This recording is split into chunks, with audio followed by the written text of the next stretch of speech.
ये कैसे कथावाचक है? ये क्यों शादी कर रहे हैं? मतलब खुद तो ये कहते हैं कि मोहमाया से दूर हो जाओ, खुद क्यों मोहमाया में सन्यासी हो? बाबा को विवाह नहीं करना चाहिए। इंद्रेश उपाध्याय जी, आपने ये बहुत गलत किया है, बहुत ही ज़्यादा गलत।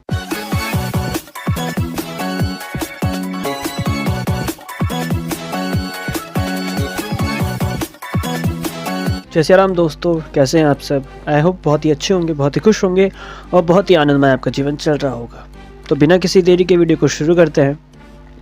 हाल ही में कथावाचक इंद्रेश उपाध्याय जी का विवाह हुआ है, जिस पर बहुत से लोग खुश हुए हैं कि चलो उन्होंने अपने गृहस्थाश्रम को शुरू किया है, और साथ ही साथ बहुत से लोग इसमें उन्हें ट्रोल भी कर रहे हैं। ये सब तो आप जानते ही होंगे, है ना? बहुत से लोगों का इसमें ये कहना है कि उन्होंने खुद शादी क्यों करी। मतलब कथा में वो दूसरों को मोहमाया से दूर होने के लिए कहते हैं, और खुद के निजी जीवन में वो विवाह कर रहे हैं। इस मोहमाया में आखिर वो क्यों पड़ रहे हैं?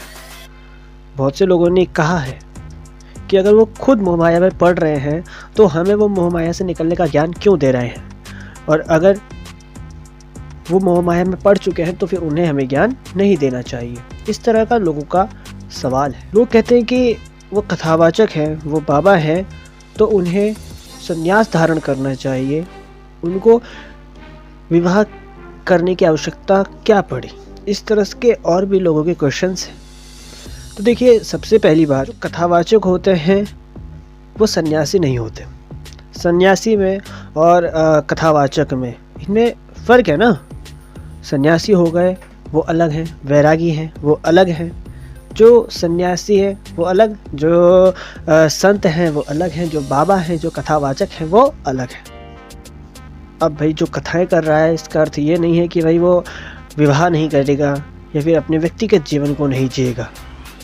जो कथा कर रहा है वो भी क्या करेगा? विवाह कर सकता है। सनातन धर्म में 4 आश्रम बताए गए हैं। पहला आ जाता है ब्रह्मचारी आश्रम, दूसरा आता है गृहस्थ आश्रम, तीसरा आता है वानप्रस्थ आश्रम, और चौथा आता है संन्यास आश्रम। तो कहते हैं भाई इन आश्रमों में ही व्यक्ति को जीना चाहिए। अब भाई जो कथा कर रहा है वो भी तो व्यक्ति है ना, वो भी मनुष्य है, तो वो अपने एक पड़ाव से दूसरे पड़ाव पर जा रहा है, यानी कि ब्रह्मचारी से गृहस्थ आश्रम की ओर जा रहा है।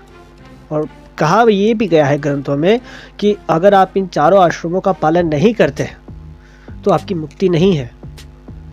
इसलिए व्यक्ति का विवाह करना भी बहुत आवश्यक है, जिसके कारण वो क्या कर सके? मुक्ति को प्राप्त हो सके। ये हमारे ऋण होते हैं। ये 4 आश्रम हैं, 4 ऋण हैं, जिनको पूरा करना हमारा कर्तव्य है। अगर उन्होंने विवाह किया है तो इसमें किसी को क्या आपत्ति है?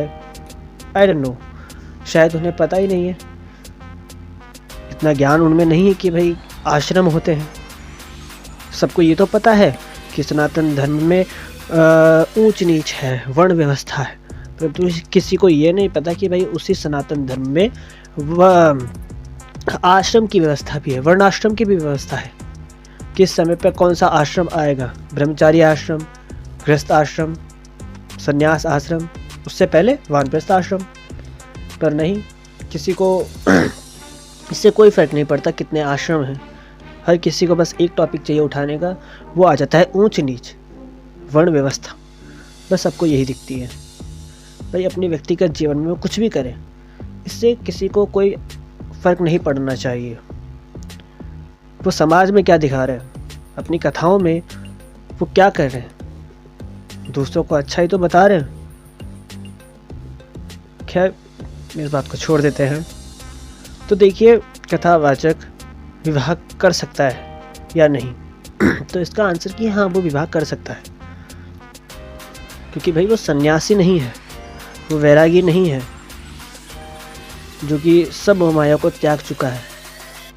जो सन्यासी हैं केवल उनके लिए नियम है कि भाई वो पूरी तरह से अलग हो जाएंगे, उनके लिए आश्रम व्यवस्था नहीं है। परंतु जो मनुष्य हैं, जो कि भाई सामान्य मनुष्य है, जिन्होंने वैराग्य नहीं लिया है, उनके लिए ये कड़ा नियम है कि भाई उन्हें इन आश्रमों का पालन करना होगा। ब्रह्मचारी आश्रम, गृहस्थ आश्रम, वानप्रस्थ आश्रम और संन्यास आश्रम। अगर उन्होंने इन आश्रमों का पालन नहीं किया, यानी कि हम लोगों ने, तो कहते हैं मुक्ति संभव नहीं है। ग्रंथों में ये भी लिखा है। आई होप आप समझ चुके होंगे। तो मिलते हैं आपसे अगली वीडियो में।